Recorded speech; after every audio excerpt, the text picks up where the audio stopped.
28 दिसंबर 1968 को दो भाई बहन गाड़ी में शॉपिंग करने के लिए निकले थे। गाड़ी में 16 साल लड़की बेटी लो जेनसन और उसका 17 साल भाई डेविड फराडे दोनों इस बात से बेखबर थे कि एक अजनबी आदमी इनका पीछा कर रहा है। अभी वो लेक हरमन के पास रुके ही थे कि पीछे से अजनबी गाड़ी आई जिसमें बैठे शख्स ने डेविड और बेटी को गाड़ी से उतरने का कहा। जब उन्होंने मना किया तो उस शख्स ने उनको डराने के लिए उनकी गाड़ी के पिछले व्हील पे एक फायर कर दिया। डर के मारे डेविड और बेटी फौरन गाड़ी से निकलकर भागे, जिस पर उस शख्स ने उन दोनों को गोली मार दी। डेविड को सर पे तो बेटी को 5 गोलियां उसकी पीठ पर लगीं। इस सीन के बाद वो शख्स फौरन मौके से फरार हो गया। यही वो दिल दहला देने वाला वाकया था जिसने एक बदनाम ज़माना सीरियल किलर की तलाश की शुरुआत की। जी हाँ, हम बात कर रहे हैं ज़ोडिएक किलर की। त्रुट टीवी की वीडियोस में एक बार फिर से खुशामदीद। नाजरीन, ज़ोडिएक किलर 20वीं सदी के सबसे डरावने सीरियल किलर्स में से एक है। 1960s और 70s के दरमियान उसने अपने खौफनाक हमलों से पूरे सैन फ्रांसिस्को को डरा रखा था। वो अखबारों और पुलिस वालों को लेटर भेजता, फ़ख्र से अपने कत्ल का एतराफ़ करता और उनको सुलझाने के लिए पहेलियाँ भी भेजता था। अपने पहले 2 मर्डर करने के बाद वो 6 महीनों तक चुप बैठा रहा, लेकिन फिर दोबारा से नमूदार हुआ एक दूसरे मर्डर केस के साथ।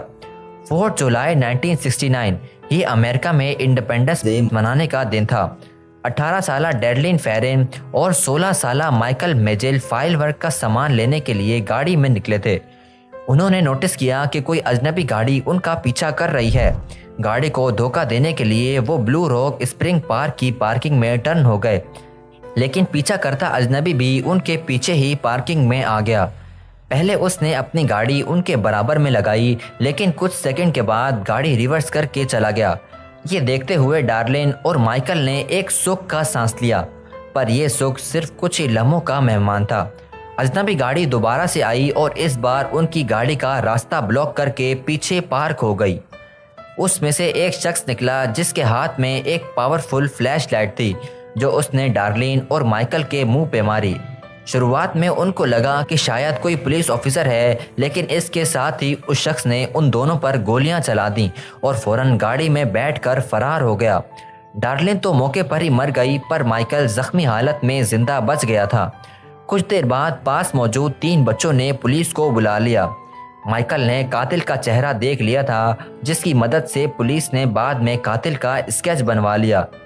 इस वाक़े का सबसे हैरान कुन मरहला ये था कि उसी दिन कत्ल के बाद रात के 12:40 पर वैल्यू पुलिस डिपार्टमेंट को एक अजनबी शख्स की कॉल आती है, जो वो किसी फ़ोन बूथ से कर रहा था, पर उसने कुछ बोलने से पहले ही फ़ोन काट दिया। ये ज़ोडिएक किलर की जानिब से पुलिस को की जाने वाली सबसे पहली कॉल थी। करीब 1 महीने के बाद 1 अगस्त 1969 को ज़ोडिएक किलर ने 3 अलग अलग न्यूज़पेपर्स को लेटर्स लिखे। उसने लेटर में लेक हरमन में हुए मर्डर्स और इंडिपेंडेंस डे पर ब्लू रॉक स्प्रिंग पार्क में मरने वाली लड़की के कत्ल की जिम्मेदारी भी कबूल की। अपनी बात को साबित करने के लिए उसने कुछ ऐसी डिटेल्स बताई जो सिर्फ पुलिस को पता थी, जैसा कि कौन सी बुलेट फायर की गई थी, कितनी गोलियां लगीं और विक्टिम्स ने कौन से कपड़े पहन रखे थे। लेटर्स के साथ ज़ोडिएक किलर ने एक इनकोडेड मैसेज भी साथ ही भेजा था और उसने डिमांड की कि ये साइफर अगले दिन न्यूज़पेपर में छप जाना चाहिए, वरना वो मज़ीद कत्लो गारत करेगा। ये इनकोडेड साइफर इंटेलिजेंस एजेंसीज को डिकोडिंग के लिए भेज दिया गया, लेकिन फ़िलहाल ये साइफर क्रैक ना हो सका। अगले दिन न्यूज़पेपर में साइफर पब्लिश होने के बाद सैन फ्रांसिस्को से ताल्लुक़ रखने वाले एक कपल ने इस साइफर को उसी दिन क्रैक कर लिया। उसमें लिखा था, Like killing because it is so much fun. It is more fun than killing wild game in the forest because man is the most dangerous animal of all to kill. Cipher में उसने ये भी लिखा था कि वो after life में believe करता है और जो लोग वो मार रहा है वो मरने के बाद वाली ज़िंदगी में उसके ग़ुलाम बनेंगे। न्यूज़पेपर को लिखे लेटर्स के बाद 2 महीने तक खामोशी रही, पर ज़ोडिएक किलर एक बार फिर से नए केस के साथ नमूदार हुआ।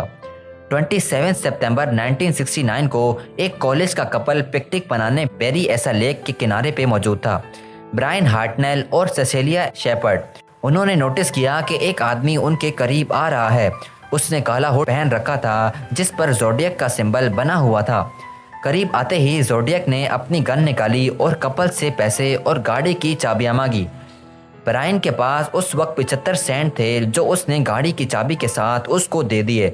इतने में उसने ब्रायन को गाड़ी की चाबी वापस की और बंदूक के जोर पर उन दोनों के हाथ रस्सी से बांध दिए। फिर उसने अपना चाकू निकाला और दोनों पर कई वार किए। ये सोचते हुए कि दोनों मर गए हैं, ज़ोडियक किलर वापस गाड़ी की तरफ गया और कपल की गाड़ी पर एक मैसेज लिखकर वहां से फरार हो गया। उस मैसेज में जगह का नाम, डेट, टाइम और हथियार का नाम लिखा था। पास मौजूद एक मछेरे को कपल जब जख्मी हालत में मिला तो उस वक्त उनकी सांसें चल रही थीं। हॉस्पिटल ले जाया गया लेकिन ससीलिया जख्मों की ताब न लाते हुए चल बसी, जबकि ब्रायन बच गया जिसने पुलिस को वाक़े के बारे में सब कुछ डिटेल में बता दिया। अपने पिछले कत्ल की तरह ज़ोडियक ने उसी दिन रात को 7:40 पे पुलिस को फ़ोन किया और मर्डर की सारी डिटेल्स बता दी। पिछले मर्डर से सिर्फ 2 हफ्ते बाद 11 अक्टूबर 1969 को ज़ोडियक ने पॉल स्टीन नामी एक कैब ड्राइवर को रात के 9:30 बजे रोका और उसे प्रेसिडियो हाइट्स की मैपल स्ट्रीट जाने को कहा।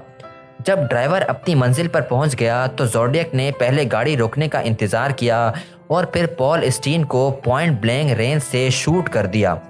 उसके बाद ज़ोडियक उतरकर आगे पैसेंजर सीट पर बैठा और पॉल की शर्ट का एक पीस काट कर अपने साथ ले गया। इस मर्डर के दौरान पास मौजूद बिल्डिंग के 2nd फ्लोर से 2 बच्चे ये सारा मंजर देख रहे थे। उन्होंने फ़ौरन पुलिस को इन्फॉर्म किया, लेकिन उनसे गलती ये हुई कि उन्होंने ज़ोडियक का हुलिया बताते वक्त उसका रंग ब्लैक बता दिया। उसी एरिया में एक पुलिस कार पेट्रोलिंग पे निकली थी। उन्होंने फ़ौरन मैपल स्ट्रीट का रुख किया और रास्ते में उनका टकराव ज़ोडियक से हुआ जो हल्की धुंध के बीच पैदल चल रहा था। अब क्योंकि पुलिस किसी काले रंग के शख्स को ढूंढ रही थी, इस वजह से उनका ज़ोडियक पर ज़्यादा शक नहीं गया क्योंकि ये ब्लैक नहीं था। पुलिस ने ज़ोडियक से रुक कर पूछा ज़रूर कि क्या उन्होंने इस एरिया में कुछ अजीब सा देखा है। आगे से ज़ोडियक ने बताया कि अगली गली में एक शख्स गन लहराता हुआ गया है, लिहाजा पुलिस जल्दबाजी में उसी डायरेक्शन में चली गई। हालांकि पुलिस ऑफिसर्स अगर उतरकर ज़ोडियक को देखते तो उनको उसकी जैकेट पर खून के धब्बे नजर आ जाते। ज़ोडियक एक बार फिर से पुलिस की गिरफ्त से भागने में कामयाब हो चुका था, लेकिन पुलिस को पॉल स्टीन की गाड़ी से ज़ोडियक के फिंगरप्रिंट्स मिल गए। कुछ दिनों के बाद ज़ोडियक ने न्यूज़पेपर्स को दोबारा से लेटर्स लिखे और पॉल स्टीन की हत्या का सारा किस्सा हूबहू बता दिया और साथ में सबूत के लिए पॉल स्टीन की शर्ट का पीस भी भेज दिया। इस बार उसने स्कूल बस पे हमला करने की धमकी दी थी। इस धमकी से पूरे एरिया में खौफ की लहर दौड़ गई और पुलिस ने अगले कई हफ्तों तक सारी स्कूल बसेस का पीछा करना शुरू किया, लेकिन स्कूल बस पे कभी भी कोई हमला नहीं हुआ। जिन बच्चों ने ज़ोडियक को देखा था उनकी मदद से ज़ोडियक का एक नया फ्रेश स्केच बनवाकर तमाम टैक्सी ड्राइवर्स के बीच फैला दिया गया। पर इस बार ज़ोडियक एक नए तरीके से मैदान में उतरा। टैक्सी ड्राइवर को मारने के ठीक 10 दिनों के बाद 22 अक्टूबर 1969 को ज़ोडियक ने ऑकलैंड पुलिस डिपार्टमेंट में फ़ोन किया और कहा कि वो मेलविन बेली, जो कि उस वक्त एक जाने माने वकील थे, उनसे टीवी शो में बात करना चाहता है। ये चैनल 7 का टॉक शो था जो उस दिन वक्त से पहले ही शुरू हो गया। कुछ देर वेट करने के बाद ज़ोडियक ने कॉल की, लेकिन फ़ोन काट दिया। जब अगली बार उसने फ़ोन की तो ये कॉल ज़्यादा टाइम तक चली। इस कॉल में ज़ोडियक ने अपना नाम सैम बताया। पूरे शो के दौरान 35 बार उसने कॉल्स की, जिनमें से सिर्फ 12 ही ऑन एयर हुई। कॉल्स के दौरान वकील ने कुछ सवालात किए जिस पर सैम उल्टे सीधे ही जवाब देता रहा। बाद में मालूम पड़ा कि ये ज़ोडियक ने कॉल ही नहीं की थी, क्योंकि जिन लोगों ने ज़ोडियक की असल आवाज़ सुन रखी थी कि उन सब ने कहा कि ये ज़ोडियक की आवाज़ नहीं है। इन्वेस्टिगेशन से मालूम पड़ा कि ये कॉल नेपा स्टेट हॉस्पिटल में मौजूद किसी मेंटल पेशेंट ने की थी। टीवी शो ड्रामा के चंद हफ्तों के बाद न्यूज़पेपर्स को ज़ोडियक की तरफ से 2 और लेटर रिसीव हुए। इन लेटर्स के बीच में एक इनकोडेड साइफर था जो वो न्यूज़पेपर में दोबारा से पब्लिश करवाना चाहता था। पहला साइफर, जो कि एक ही दिन में क्रैक हो गया था, इस बार वाला काफ़ी ज़्यादा मुश्किल था, जो अगले 50 सालों तक डिकोड नहीं हो सका। चंद साल पहले 2020 में 3 कोड ब्रेकर ने कंप्यूटर सॉफ्टवेयर की मदद से इस साइफर को डिकोड किया। इस साइफर में ज़ोडिएक ने अपने बारे में तो कुछ नहीं बताया, ना ही और कुछ इम्पोर्टेंट क्लू दिया, बल्कि ये ज़रूर कहा कि टीवी टॉक शो में कॉल करने वाला कॉलर मैं नहीं था। जबकि साइफर के साथ जो लेटर उसने न्यूज़पेपर एडिटर के नाम लिखे थे, उसमें पुलिस को आखिरकार एक क्लू मिल ही गया। वो इस बार पुलिस को धमकी दे रहा था कि उसने एक बॉम्ब बना लिया है जो उसकी बेसमेंट में पड़ा है। कई पेजेस पे लिखे इस लेटर में काम की सिर्फ यही एक चीज़ थी।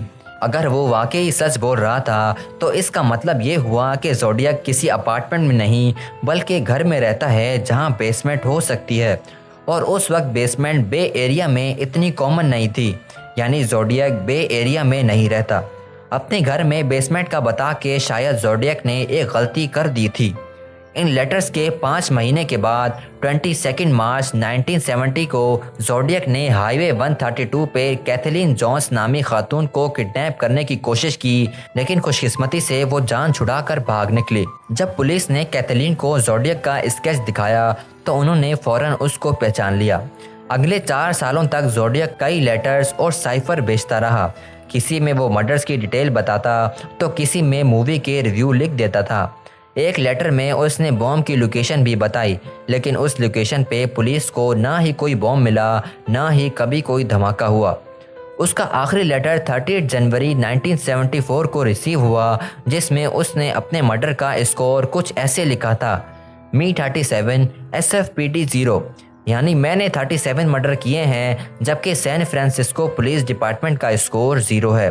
पर पुलिस का कहना था कि ज़ोडिएक ज़्यादा नंबर बता रहा है, जबकि उसके तरीके से किए जाने वाले मर्डर की तादाद सिर्फ 5 है।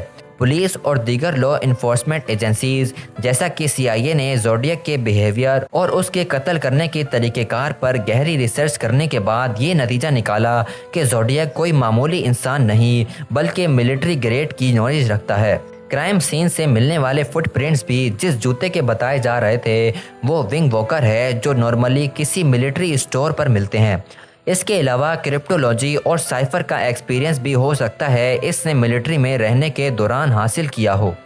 अब क्योंकि पूरे अमेरिका में ज़ोडिएक किलर ने खौफ तारी कर रखा था और उसको खासी अटेंशन भी मिल रही थी, और इसके बीच कई लोगों ने अटेंशन पाने के लिए ज़ोडिएक होने का झूठा दावा भी किया, जिससे असल ज़ोडिएक की तलाश पुलिस के लिए और ज़्यादा मुश्किल हो गई। शुरुआत में पुलिस का शक आर्थर ली एलन नामी शख्स पर गया। काफ़ी सारे सबूत आर्थर के खिलाफ जा रहे थे। एक तो ये कि उसका मिलिट्री बैकग्राउंड था, दूसरा उसके पास से एक घड़ी मिली जिस पर ज़ोडिएक लिखा था और लोगो भी बना हुआ था, लेकिन ना ही आर्थर की हैंड राइटिंग और ना ही फिंगरप्रिंट ज़ोडिएक से मैच हुए। कई साल तक पुलिस की कस्टडी में रहने के बाद वो 1992 में मर गया। पुलिस का दूसरा सस्पेक्ट रिचर्ड गायकोस्की नामी शख्स था, क्योंकि उसकी शक्ल ज़ोडिएक से मिलती थी, लेकिन इसके अलावा उसकी हैंड राइटिंग और फिंगरप्रिंट ज़ोडिएक से मैच नहीं हुई। इसी तरह पुलिस ने टोटल 50 लोगों को शक की बिना पर उठाया, लेकिन उनमें से कोई भी ऐसा मुजरिम नहीं था जिसकी सारी प्रोफाइल ज़ोडिएक से मैच करती हो। बेशक इस केस को हद से ज़्यादा शोहरत मिली, लेकिन ज़ोडिएक किलर की असल शनाख्त जुर्म की दुनिया में आज तक एक मिस्ट्री बनी हुई है कि आखिर ज़ोडिएक कौन था, उसने क्यों इतने लोगों का मर्डर किया, और लाइफ आफ्टर डेथ वाली कहानी से हटकर उसका असल मकसद क्या था। उम्मीद है ट्रुथ टीवी की ये वीडियो भी आप लोग भरपूर लाइक और शेयर करेंगे। आप लोगों के प्यार भरे कमेंट्स का बेहद शुक्रिया। मिलते हैं अगली शानदार वीडियो में।